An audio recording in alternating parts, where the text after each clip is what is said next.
আজকে খুব সহজে বাসায় চিকেন রোস্টের রেসিপি আমি আপনাদেরকে করে দেখাবো। আমি বাসায় যেভাবে করি, তো এখানে আমি চিকেনগুলোকে কেটে ভালো মতো ধুয়ে ভেজে নিচ্ছি।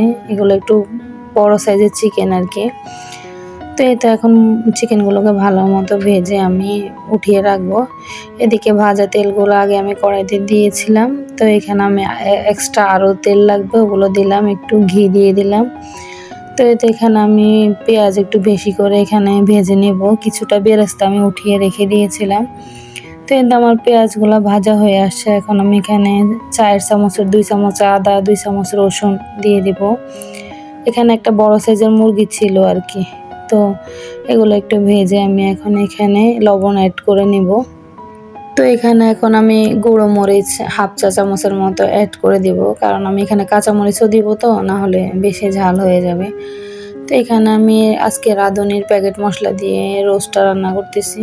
তো এখানে আমি রোস্টটার মধ্যে প্রায় 3 ভাগের মানে প্যাকেটের মশলা 3 ভাগের 1 ভাগ মশলা আমি এখানে দিয়ে দিব, যেহেতু এখানে একটা মুরগি। তো এই মশলাগুলো আমি একটু ভালো মতো কষিয়ে এখানে একটু টক দই অ্যাড করে নেব হাফ কাপের মতো। তো এগুলো আমি আর একটু ভালো মতো নেড়ে চেড়ে এখানে এখন আমি বাদাম বাটা ছিল তো এখানে কাঠবাদাম, পেস্তা বাদাম আর পোস্তদানা ছিল, এগুলো আমি ব্লেন্ড করে নিয়েছি। তো এগুলো মশলাগুলো আমি একটু ভালো মতো কষাবো। একটু টমেটো সসও দিয়ে দিলাম এখানে আমার পরিমাণ মতো, আপনারা 2 টেবিল চামচ বা দিয়ে দিতে পারেন। তো মশলাগুলো কষানো হয়ে গেলে এখানে আমি ভাজা চিকেনগুলো দিয়ে দিব। চিকেনগুলোকে মশলার মধ্যে ভালো মতো কষিয়ে নিতে হবে।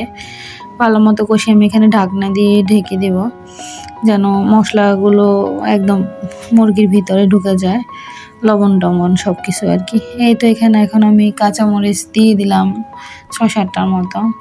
তো এখন আমি আবার ঢাকনা দিয়ে ঢেকে দেবো। এখনও আমি এখানে কোনো পানি অ্যাড করিনি, আপনারা এখন দিয়েন না, কারণ মশলাগুলো ভালো মতো কষানো হয়ে গেলে শেষে একটু গরুর দুধ অ্যাড করলেই হয়ে যাবে।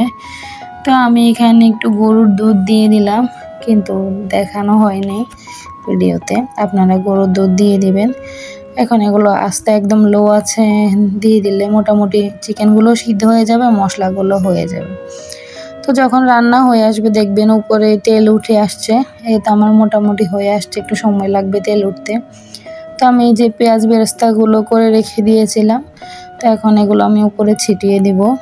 তো আমার মোটামুটি চিকেন রান্না হয়ে গেছে, এখন পরিবেশনের পালা।